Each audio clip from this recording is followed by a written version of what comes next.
Teoría del psicoanálisis, Jung, página 34. El concepto de la sexualidad. La dificultad radica ante todo en el concepto de la sexualidad. Concibiendo la sexualidad como una función desarrollada, nos es forzoso limitar este fenómeno en general al periodo de la madurez sin que estemos autorizados a hablar de una sexualidad infantil. Sin embargo, con una tal limitación del concepto, nos vemos ante un apuro aún mayor, esto es, ante el problema de cómo podríamos denominar todos aquellos fenómenos que rodean la función sexual tomada sensu strictori, como son embarazo, nacimiento, selección sexual, defensa de la prole, etc. A mí me parece que todo esto pertenece aún al concepto de la sexualidad, aunque uno de nuestros más eminentes colegas opine que el acto de dar a luz no tiene ningún carácter sexual. Ahora bien, si todos esos fenómenos forman parte del sector de la sexualidad, entonces pertenecen a él un sinnúmero de fenómenos psicológicos, puesto que, como es sabido, son inauditas las funciones meramente psicológicas que están aglutinadas en la esfera sexual. Solo recordaré en este lugar el papel preeminente de la imaginación de la preparación y en la realización de las funciones sexuales. Henos aquí con esto ante un concepto harto biológico de la sexualidad que abarca, además de toda una serie de fenómenos de orden fisiológico, otra serie de funciones psicológicas. Si se nos permite servirnos de una antigua pero muy práctica distribución de materias, abogaríamos por una identificación de la sexualidad con el llamado impulso de la conservación de la especie, que se suele contraponer en un determinado sentido al impulso de la autoconservación. Una vez aceptado este concepto de la sexualidad, ya nos sorprenderá muchísimo menos que las raíces de la autoconservación, función tan extraordinariamente importante para la naturaleza, alcancen mayores profundidades que las que nos permitiría suponer un concepto más limitado de la sexualidad. Tan solo el gato adulto más o menos grande coge ratones, pero el gatito más joven ya juega a cogerlos. En perros jóvenes, los intentos juguetones y solo supercialmente matizados de cohabitación se inician a sí mismo, pero ya mucho tiempo antes de la madurez sexual. Podemos suponer con justo derecho que tampoco el hombre representa una excepción de esta regla. Aun cuando nuestros hijos, bien educados, no encontremos fenómenos parecidos en la superficie manifiesta, la observación de los niños en pueblos menos civilizados nos enseña que tampoco los hijos del hombre constituyen una excepción a esta regla biológica. En efecto, es infinitamente más probable que el impulso tan importante de la conservación de la especie empiece a germinar y a desarrollarse gradualmente ya a partir de la más tierna infancia, en vez de aparecer repentinamente del cielo completamente formado durante la pubertad. ¿No se sabe acaso que también los órganos anatómicos de la procreación se reparan ya mucho tiempo antes de que se pueda notar en ellos huella alguna de su función futura? Ahora bien, si la escuela psicoanalítica habla de sexualidad, entonces es preciso enlazar con este concepto el de la conservación de la especie. No hay que pensar que se trate única y exclusivamente de aquellas sensaciones corporales y funciones que se suelen designar comúnmente por la palabra sexualidad. Podría decirse que, para evitar interpretaciones equivocadas, sería tal vez preferible no denominar sexuales los fenómenos preparativos y solo superficiales esbozados del periodo infantil. Sin embargo, tal exigencia nos parece inadecuada e injusta, pues que también la anatomía suele tomar su nomenclatura del sistema diferenciado y no se asignan nombres en cada caso diferentes a los grados previos más o menos rudimentarios. Aunque después de lo dicho, ya no se pueda achacar nada a la terminología sexual de Freud, puesto que con pleno derecho y con férrea consecuencia llaman sexuales a todos los grados previos de la sexualidad, ella nos condujo, sin embargo, a determinadas conclusiones que, a mi modesto parecer, no podían ser mantenidas. Si nos preguntamos hasta qué momento del pasado infantil nos es posible seguir las huellas de la sexualidad, tendremos que contestar diciendo que, si bien la sexualidad existe implícitamente ya, no se manifiesta, sin embargo, sino tan solo después de largo tiempo de iniciarse una vida extrauterina. Freud parece inclinarse a ver hasta en el acto de mamar en el pecho materno una especie de acto sexual, manera de ver que le valió muy grandes objeciones. Sin embargo, la tesis, forzoso nos es recordarlo, es muy ingeniosa. Si admitimos con Freud que el impulso de la conservación de la especie, esto es, la sexualidad, existe en cierto sentido separada del impulso de la autoconservación, transcurriendo pues, a su vez, ad ovo, un desenvolvimiento especial de este. Sin embargo, esta manera de ver ya no me parece admisible desde el punto de vista de la biología. No es posible separar violentamente ambas manifestaciones o funciones del hipotético impulso vital, asignando a cada una de las partes un camino evolutivo peculiar. Si nos contentamos con juzgar exclusivamente a base de lo que vemos, no será preciso tener en cuenta el hecho de que en toda la naturaleza animada, el proceso vital no es durante largo tiempo, sino tan solo una función de nutrición y de formación. Muy claramente hemos visto esto en muchos animales. Así, por ejemplo, en las mariposas, que han de pasar primero por una existencia de gusanos asexuados, dedicados única y exclusivamente a alimentarse y formarse, tanto el periodo intrauterino como el periodo extrauterino de la lactancia del hombre pertenecen a esa fase del proceso de la vida. Dicha fase se caracteriza por una falta completa de funciones sexuales. Hablar de una sexualidad manifiesta del lactante no sería, pues, sino un contractio inadecto. Podríamos preguntarnos a lo sumo si se pueden encontrar entre las funciones vitales de la lactancia algunas que no poseen el carácter de la función alimenticia y formadora y que podemos designar, por tanto, per exclusionem como funciones sexuales. Ahora bien, Freud llama la atención a este respecto sobre la visible excitación y satisfacción del niño en el acto de lactar y compara estos fenómenos a los de un acto sexual. Esta analogía nos demostraría la calidad sexual supuesta por Freud del acto de la lactancia. Tal suposición no sería justa sino en el caso de que se demostrase que toda tensión producida por una necesidad y su satisfacción mediante la distensión representa en todos los casos un proceso de orden sexual. Sin embargo, el hecho de que el acto de lactar posea tal mecanismo efectivo demuestra todo lo contrario.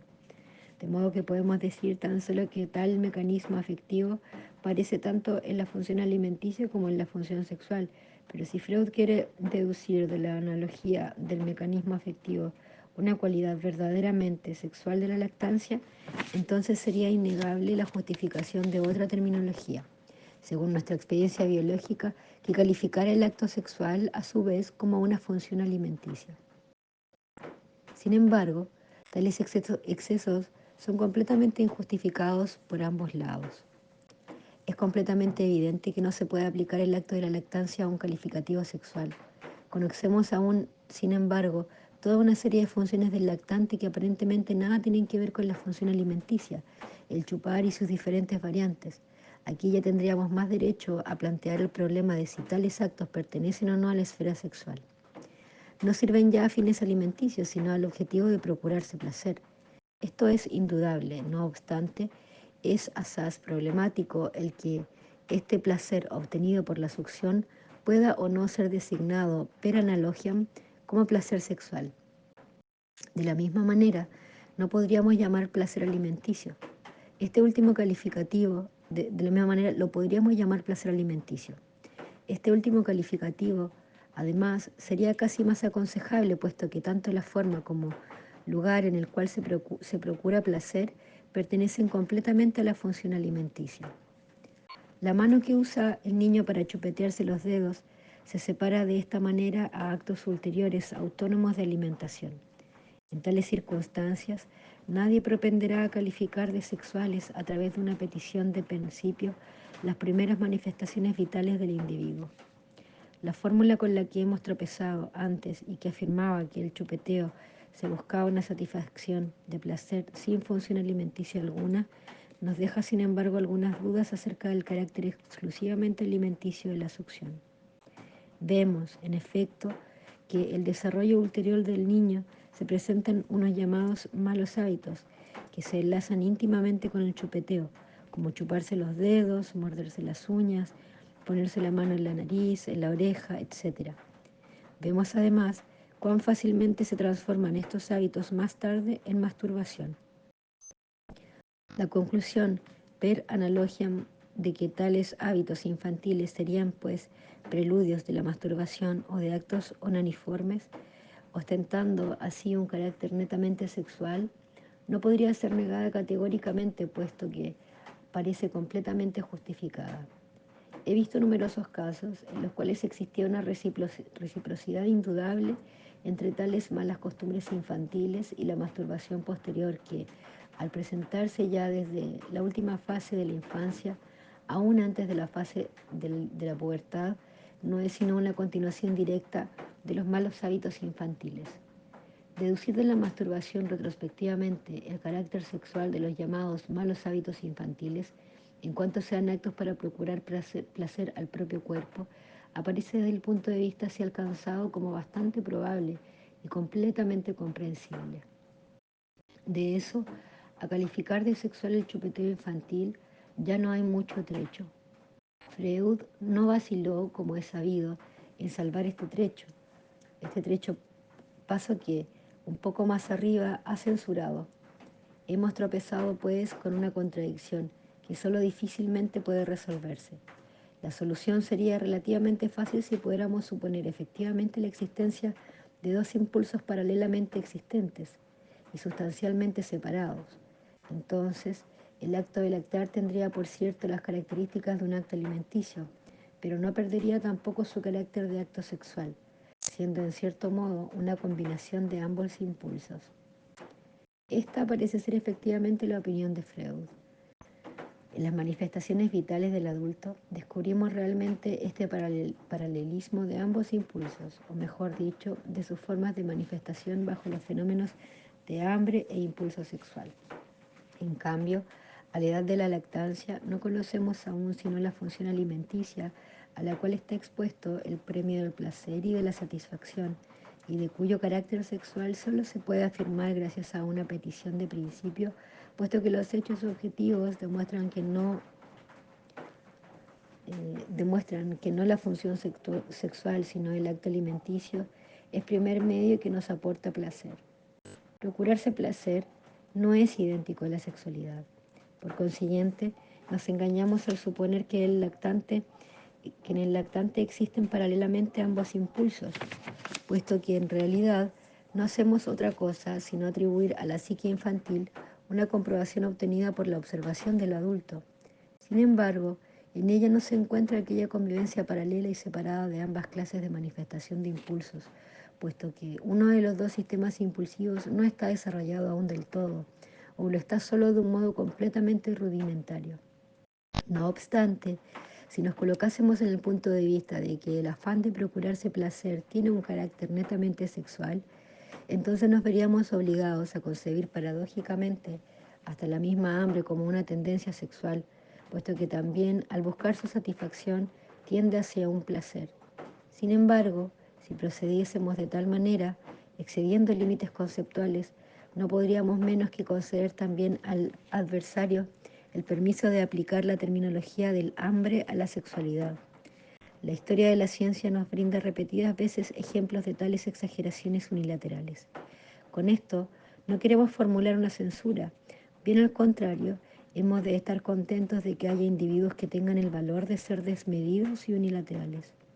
Es a ellos a quienes debemos tantas invenciones. Lo único que hay que lamentar es el hecho de que tales concepciones unilaterales sean defendidas apasionadamente. Las teorías científicas no son sino proposiciones de cómo podríamos considerar las cosas. La hipótesis más fácil del paralelismo de dos sistemas de impulsos separados es, desgraciadamente, imposible, puesto que está en flagrante contradicción con los hechos observables y conduce, si la proseguimos, consecuentemente a conclusiones totalmente insostenibles. Ahora bien, antes de ponerme a intentar la solución de esta contradicción, tengo que exponer aquí algo más acerca de la teoría sexual de Freud y de su metamorfosis. Tal como lo hemos visto ya, el descubrimiento de una actividad de la fantasía sexual en el niño, que aparentemente tiene derivaciones traumáticas, ha conducido a la suposición de que el niño debe poseer, a pesar de cuanto se haya supuesto hasta ahora, una sexualidad casi desarrollada e incluso polimorfa y perversa.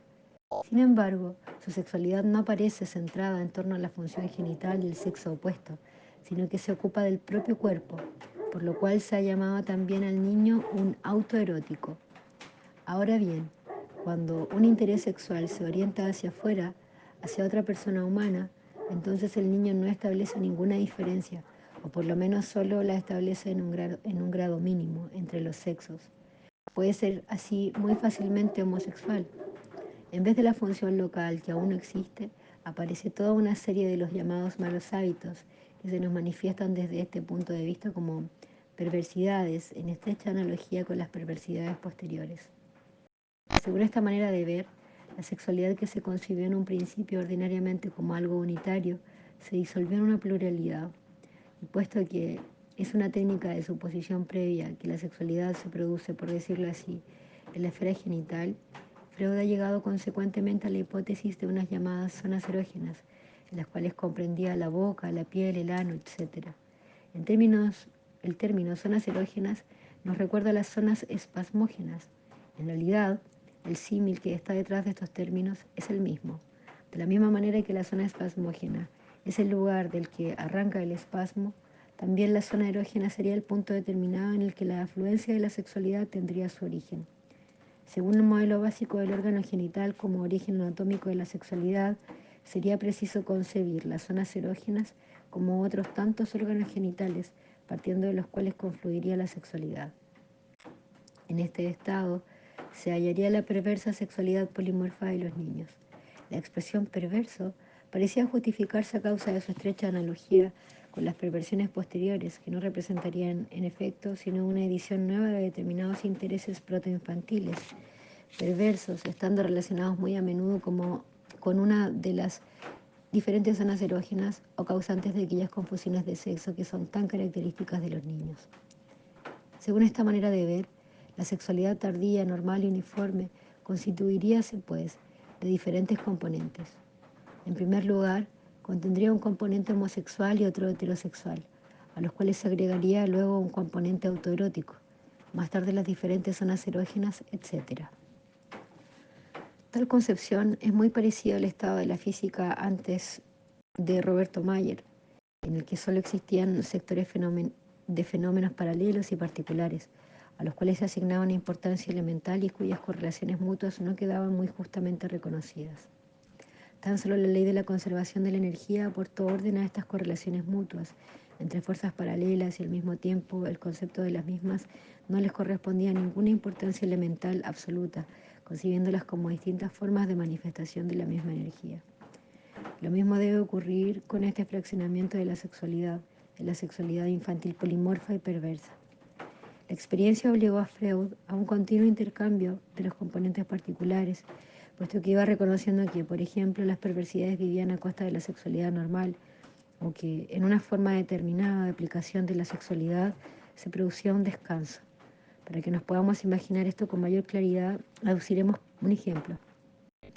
Un joven ha tenido durante varios años una fase homosexual, durante la cual no experimentó ningún interés por las mujeres. Poco a poco, hacia la edad de 20 años, desapareció ese estado anormal y el individuo se normalizó en sus sistemas eróticos. Empezó a interesarse por las muchachas y en muy poco tiempo dejó completamente superadas hasta las últimas huellas de su homosexualismo. Esto duró así varios años y nuestro joven realizó más de una aventura amorosa completamente lograda. Luego decidió casarse. Sin embargo, sufrió un terrible desengaño al verse rechazado por la muchacha que adoraba. La primera fase que siguió a ese chasco fue el abandono completo de la idea de casarse. Luego, prodújose en él una resistencia contra todas las mujeres, hasta que un día hubo de reconocer que había vuelto a ser otra vez homosexual. Esto es, que los jóvenes de su sexo habían vuelto a tener otra vez en él una influencia extremadamente excitante. Ahora bien, si concebimos la sexualidad como compuesta de dos factores, uno fijamente heterosexual y otro igual homosexual, entonces no llegaremos a comprender este caso. Tal manera de ver no nos permitirá además ninguna comprensión en absoluto, puesto que la suposición de la existencia de unos componentes fijos excluye de antemano la posibilidad de todo cambio. Tenemos que suponer, pues, precisamente para la oportuna comprensión del caso que hemos referido, una movilidad mayor de los componentes de la sexualidad. Una movilidad que llega tan lejos que uno de los dos componentes desaparece prácticamente por completo, mientras que el otro domina casi en absoluto todo el primer plano. Si, por ejemplo, no se produjera más que un intercambio de posiciones retirándose el componente homosexual con el mismo grado de intensidad de lo inconsciente para acceder conscientemente al campo del componente heterosexual, entonces tendríamos que concluir con nuestra conciencia científica moderna que también lo inconsciente puede producirse procesos idénticos. Estos procesos consistirían en resistencia contra la actividad del componente heterosexual, es decir, resistencia contra las mujeres. Sin embargo, la experiencia empírica nada sabe de tal cosa, como demuestra el caso referido. Aunque haya habido unas ligeras huellas de tales influencias, han sido de tan escasa intensidad que ésta no podía siquiera compararse con la intensidad del componente homosexual de antaño. Según la manera de ver que hemos esbozado, quedaría pues incomprensible cómo el componente homosexual, que se ha concebido invariablemente, podría haber desaparecido tan completamente sin dejar tras de sí huellas de alguna importancia. Se ve pues que existían motivos muy contundentes para buscar la explicación adecuada de tales cambios entre bastidores. Para esto necesitamos una hipótesis más dinámica, puesto que tales conmutaciones no pueden ser concebidas sino como procesos dinámicos o energéticos. Sin admitir un cambio en la situación dinámica, no puedo imaginarme la desaparición de una determinada manera de función. La teoría freudiana tuvo efectivamente en cuenta esta necesidad, desvirtuando, más bien práctica que teóricamente, el concepto de componentes. Esto es, la concepción que suponía unos funcionamientos separados entre sí y sustituyéndolo por un concepto energético. El término que designa este nuevo concepto es líbido. Freud introduce este nuevo concepto ya desde sus 3 estudios sobre la teoría sexual con las siguientes palabras. El hecho de las necesidades sexuales del hombre y de los animales se suele expresar en biología mediante la suposición de un impulso genital. Síguese de ello la analogía que existe con el impulso de alimentación, el hambre. Una denominación análoga a hambre para este aspecto no existe en el lenguaje popular. La ciencia emplea como tal la palabra libidine. Teoría del psicoanálisis, Jung, página 45. Capítulo 2. La teoría de la libido, las 3 fases de la vida humana. El término líbido aparece, según la definición del mismo Freud, como la necesidad única y exclusivamente sexual. Es preciso concebir, pues, cuanto Freud designe mediante una palabra líbido, libidinoso, como una necesidad o una abolición sexual. El término libido se emplea, por cierto, en la terminología médica para designar la abolición sexual y en particular la concupiscencia.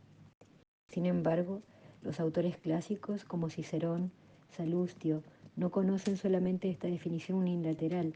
En la época clásica se ha empleado la palabra en general en el sentido de un deseo apasionado. Referencia 1. Véase más datos sobre mi definición del concepto de la libido en mi obra Wandlungen and Symbol der Libido, Morfosis y símbolos de la libido. Franz Denrick, Viena, 1912.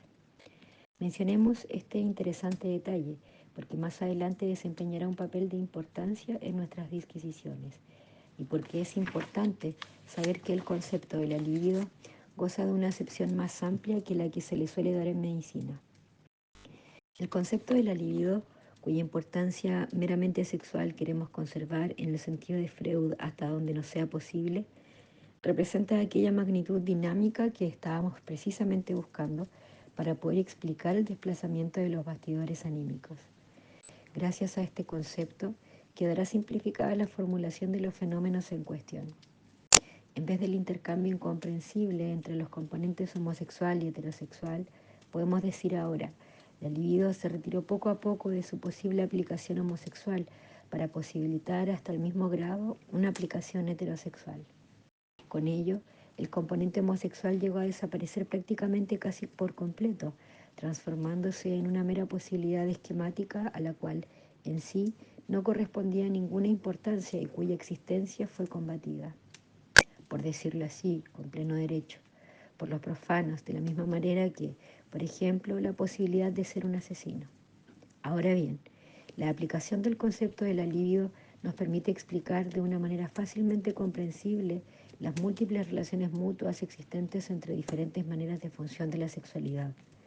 Con esto queda también suprimida, por cierto, la idea inicial de la pluralidad de los componentes sexuales que nos han hecho recordar tan extrañamente la teoría filosófica de las facultades del alma. Su lugar queda ocupado por la libido, capaz de las aplicaciones más variadas. En vez de los componentes de antes, solo encontramos aún posibilidades de acción. El concepto de la libido sustituye, pues, a una sexualidad en un principio múltiple y fragmentaria, oriunda de numerosas raíces, en una unidad dinámica, sin la cual los componentes que antes desempeñaron tan importante papel no quedarían sino posibilidades de acción meramente esquemáticas. Este desenvolvimiento ideológico de la teoría freudiana es de trascendental importancia, puesto que con él se ha realizado el mismo progreso que él llevaba a cabo en la física, gracias a la introducción del concepto de energía. De la misma manera que la doctrina de la conservación de la energía priva a las fuerzas de su carácter elemental, confiriéndoles el carácter de forma manifestación de una energía, así también la teoría de la libido despoja a los componentes sexuales de su papel elemental de facultades del alma, asignándoles tan solo un mero valor fenomenológico. Esta nueva teoría nos produce la impresión de exactitud en mayor medida que la teoría de los componentes. Con la teoría de la libido ya no será muy fácil explicar el caso del joven antes referido. El desengaño que sufrió cuando se propuso casarse hizo desviar su libido al camino de la aplicación heterosexual, de modo que aquella tuvo que volver forzosamente a las huellas homosexuales de antes, resurgiendo así su antiguo homosexualismo. No puedo dejar de mencionar que la analogía se aplica mucho a la ley de la conservación de la energía, puesto que en ambos campos, en el de la física y el de la psicología, uno debe preguntarse, al ver que el efecto de la energía deja de producirse, qué otra energía nueva se ha presentado. Aplicando tal concepción como un principio heurístico sobre la psicología de la vida humana, haremos sin duda alguna descubrimientos sorprendentes. Veremos cómo las fases más heterogéneas del desarrollo anímico del individuo se hallan en correlación energética. Al notar que una persona tiene continuamente spleen, una conversación enfermiza o alguna posición exagerada, sabremos esto. Aquí hay demasiada libido. Por consiguiente, lo que sobre en este punto debe de haber sido tomado de otro, donde hará, por tanto, falta. Mirado bajo este aspecto, el psicoanálisis es aquel método que nos ayuda a descubrir aquellos puntos o aquellas funciones en las cuales existe una falta de libido y a remediarlo, nivelando esta desproporción. Los síntomas de una neurosis deben ser comprendidos como funciones exageradas, esto es, sobrecargadas de libido y por tanto aumentadas. La energía convertida para este fin ha sido extraída de otra parte. Es pues tarea del psicoanálisis descubrir el punto del cual se ha extraído la libido o el que nunca ha recibido libido en cantidades suficientes. Aquellos, por ejemplo, los estados de apatía, nos obligan a un planteamiento de problemas completamente opuestos. Cierto es que el enfermo causa a veces la impresión de que no posee ninguna libido, y hay inclusive muchos médicos que creen esto sin más ni más. Estos médicos piensan muy primitivamente sobre este particular, de la misma manera que en tiempos bárbaros se admitía que el sol era comido y muerto en los eclipses, cuando en realidad solo estaba cubierto. Lo mismo ha ocurrido con nuestro referido enfermo. Su libido existe, aunque no sea visible ni accesible al mismo paciente. En tal caso, estamos en presencia de una falta de libido en la superficie. Es, pues, tarea del psicoanálisis descubrir el escondrijo en el cual se encuentra la libido y que es completamente inaccesible al mismo enfermo. Este lugar escondido es lo no consciente, que se suele designar también como lo inconsciente, sin enlazar en ese término ningún sentido misterioso.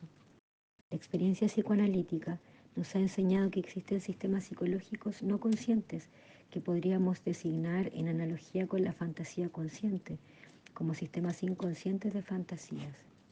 Ahora bien, estos sistemas son a su vez objeto de la libido en tales estados de apatía neurótica. Tenemos la perfecta conciencia de que al hablar de sistemas inconscientes de fantasías, solo empleamos símiles.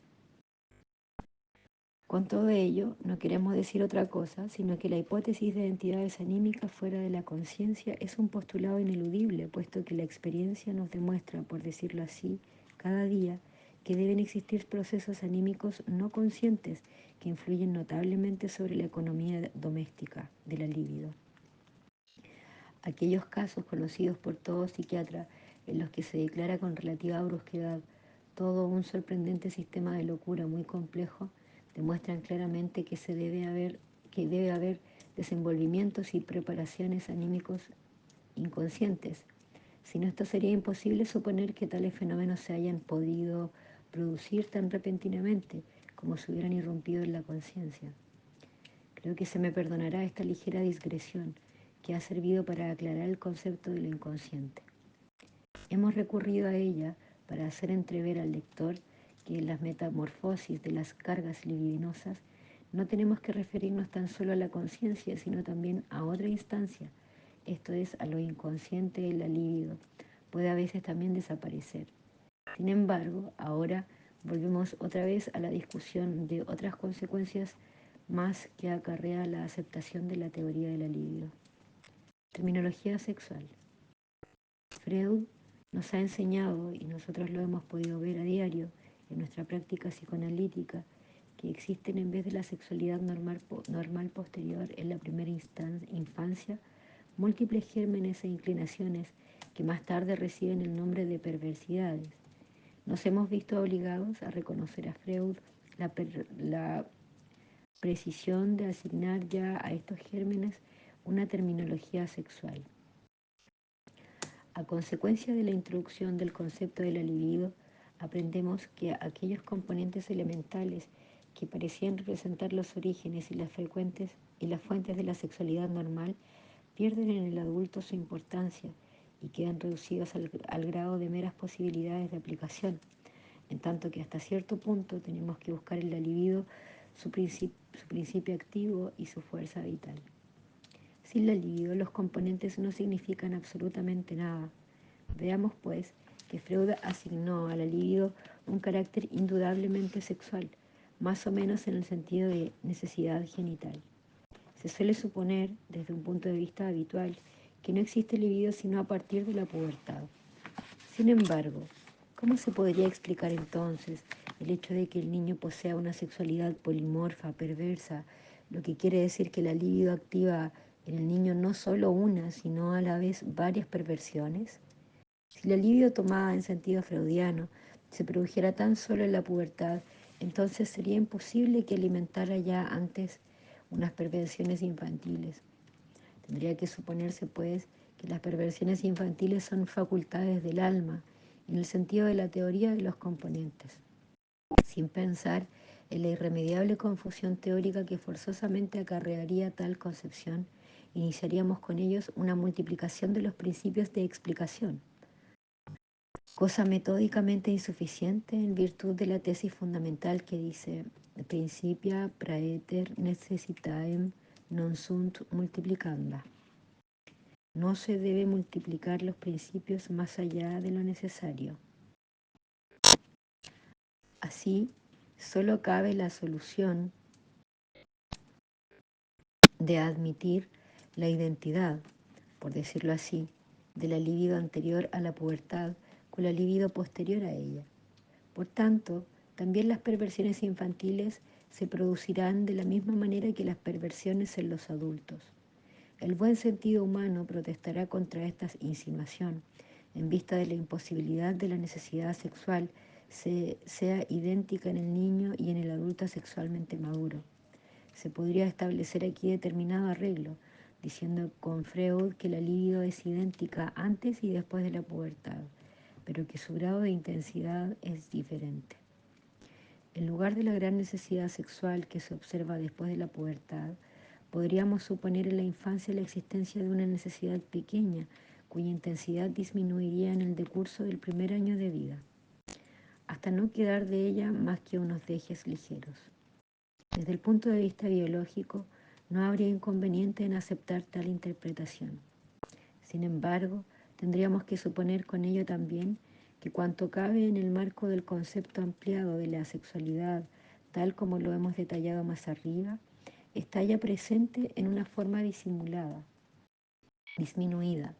Así, por ejemplo, todas aquellas manifestaciones afectivas de la psicosexualidad como lo son las necesidades de caricia, los celos y aún muchos otros fenómenos de orden afectivo, entre ellos las neurosis infantiles. Sin embargo, debemos confesarnos que todas estas manifestaciones afectivas del niño están muy lejos de producir en nosotros la impresión de tal disminución. Por el contrario, puede causar una intensidad de un afecto del adulto. Es preciso no olvidar tampoco que la experiencia llegó a descubrir cómo las aplicaciones perversas de la sexualidad en el niño saltan mucho más allá de la vista y aparecen hasta mucho más ricamente desarrolladas que en las personas mayores. En un adulto con un análogo estado de perversidad ricamente desarrollada, podríamos esperar justamente una extinción más completa de la sexualidad normal y numerosas otras formas de adaptación biológica muy importantes por la regla general del niño. De la misma manera que se puede decir con justo derecho que el adulto es perverso porque su libido no queda empleada en funciones normales, podemos derecho, con el mismo niño derecho a aplicar idéntico razonamiento al niño. Sería polimorfa y perversa su sexualidad por ignorar aún la función sexual normal. Tales análisis nos podrían inducir a pensar en que tal vez la suma total de la libido es siempre la misma, sin que sufra un aumento poderoso tan solo la maduración sexual. Esta suposición, un tanto atrevida, se apoya, según puede notarse, en el modelo de la conservación de la energía, según la cual la suma total de ésta se mantiene siempre igual. No sería inconcebible que la altura máxima de la maduración no se alcanzara sino gracias a que las aplicaciones secundarias de la libido quedaran encausadas y extinguidas en el canal de la sexualidad definitiva. Tenemos que contentarnos por ahora con estas insinuaciones superficiales, dirigiendo ante todo nuestra atención sobre un punto de la crítica que concierne a la cualidad de la libido. Infantil. Muchos de los que nos criticaron no pueden admitir que la libido infantil solo se diferencia en intensidad de la libido de las personas mayores, pero que sea esencialmente de la misma sustancia que aquella. Los impulsos de los adultos van acompañados por los corolarios de la función genital. Los del niño están desprovistos de ello, o cuanto más, solo ligera y excepcionalmente les acompañan, lo cual constituiría ya una diferencia de gran trascendencia. Me parece que esta crítica tiene mucha razón. Existe aquí una diferencia considerable, como existe asimismo entre el juego y la realidad seria, o como entre tiros y sin y con bala. La libido infantil cobraría así un carácter de inocencia que el buen sentido humano requiere y que le podríamos disputar. Sin embargo, y esto no se podrá negar, también el tiro al blanco pertenece al acto de tirar. Tendremos que acostumbrarnos, pues, a pensar que la sexualidad existe, ya marcadamente aún antes de la pubertad, en un momento muy precoz de la infancia, y que no tenemos ningún motivo para no llamar sexuales a las manifestaciones de esta sexualidad aún no madura. Con esto no hemos desvirtuado desde luego aquel argumento que, si bien reconoce la existencia de una sexualidad infantil en la medida antes caracterizada, le quita a Freud el derecho de designar como sexuales aquellos fenómenos protoinfantiles cuales son los del chupeteo.